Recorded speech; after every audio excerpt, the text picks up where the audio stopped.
ସେମାନେ ନିରୀହ, ସରଳ, ଶିକାର ହୋଇଯାଆନ୍ତି ସହଜରେ। ଦାରିଦ୍ର୍ୟ ଭିତରେ ସଡ଼ି ସଡ଼ି ଜୀବନ ଓ ଜୀବିକା ପଛରେ ଦୌଡ଼ି ଦୌଡ଼ି ଆଜି ବି ଢୋକେ ପିଇ ଦଣ୍ଡେ ଜିଉଛନ୍ତି।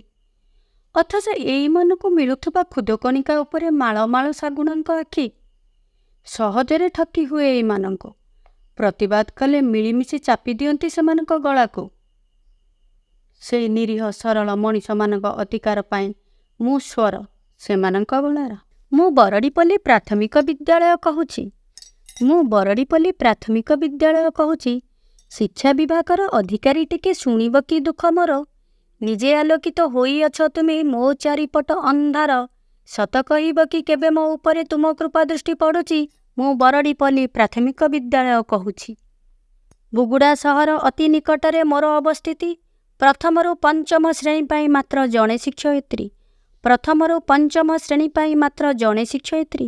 ପିଲାଙ୍କୁ ଦେଖିଲେ ଆଖିରୁ ମୋ ଲୁହ ଝରୁଛି। ମୁଁ ବରଡ଼ିପଲ୍ଲୀ ପ୍ରାଥମିକ ବିଦ୍ୟାଳୟ କହୁଛି। କେତେ ବିଦ୍ୟାଳୟ ଶ୍ରେଣୀ କୋଠରୀରୁ ଅଧିକ ଶିକ୍ଷକ ଚୌକିରେ ଖାଲି ବସନ୍ତି। ମୋ ପିଲାମାନେ ମଧ୍ୟାହ୍ନ ଭୋଜନ ଖାଇବା ପାଇଁ କି ବିଦ୍ୟାଳୟ କିବା ଆସନ୍ତି। କୁନି ଆଖିର ସେ ନିରୀହ ଚାହାଣୀ ସ୍ୱପ୍ନ ଜଳି ଜଳି ଯାଉଛି। ମୁଁ ବରଡ଼ିପଲ୍ଲୀ ପ୍ରାଥମିକ ବିଦ୍ୟାଳୟ କହୁଛି। ମୋ ଚାରିପାଖେ ମଣିଷ ଅଳପ, ରାଜନୀତି କିନ୍ତୁ ବେଶୀ। 2-4 ଲୋକ ମହାଜନ ଏଠି ଦଳିତ ଲୋକଙ୍କୁ ଶୋଷି। ଶିକ୍ଷାର ଉନ୍ନତି ହୋଇନାହିଁ ବୋଲି ଆଜି ବି ଏଠାରେ ଦଳିତ ଜନତା କଙ୍ଗାରୁ କୋର୍ଟକୁ ଡରୁଛି। ମୁଁ ବରଡ଼ିପଲ୍ଲୀ ପ୍ରାଥମିକ ବିଦ୍ୟାଳୟ କହୁଛି। କାଣି ବିରାଡ଼ିଙ୍କ ମୁରବୀ ପଣିଆ, କୁଜି ଅସରପା ଉପରେ ନେତା। ସ୍କୁଲ ଅନୁଦାନ, ଚାଉଳ ପଇସା, ଅଂଶଧନ ତାଙ୍କ ହୋଇଛି ପୋତା। ଶିକ୍ଷକ ଗୋଟିଏ ଦାବି କରିବାକୁ ପାଟି ତାଙ୍କ ଖନି ମାରୁଛି। ମୁଁ ବରଡ଼ିପଲ୍ଲୀ ପ୍ରାଥମିକ ବିଦ୍ୟାଳୟ କହୁଛି। ଶିକ୍ଷାଧିକାରୀ ତୁମ କଲମ ଚାଲିଲେ ଶିକ୍ଷକ ବଦଳେ ଆମ ପାଇଁ କିଆ ନିଷ୍ଠୁର। ସାଧାରଣ ବର୍ଗ ଛାତ୍ରଛାତ୍ରୀ ଏଠି ନାହାନ୍ତି ବୋଲିକି କରୁଛ ପାତର ଅନ୍ତର। ମୋ ଉପରେ କେବେ ଶିକ୍ଷା ବିଭାଗର କରୁଣ ଚାହାଣୀ ପଡ଼ୁଛି।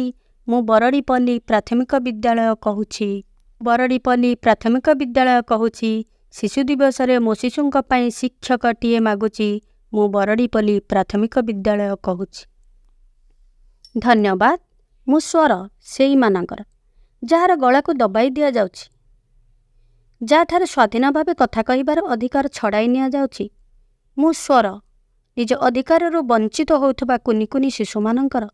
ମୁଁ ସ୍ୱର ସଚ୍ଚୋଟ ଆଉ କର୍ତ୍ତବ୍ୟପରାୟଣ ଶିକ୍ଷକ ସମାଜର। ଏ ସ୍ୱର ପୁଣି ଆସିବ ଆପଣମାନଙ୍କ ବାର୍ତ୍ତା ନେଇ। ପୁଣି ଥରେ ଧନ୍ୟବାଦ।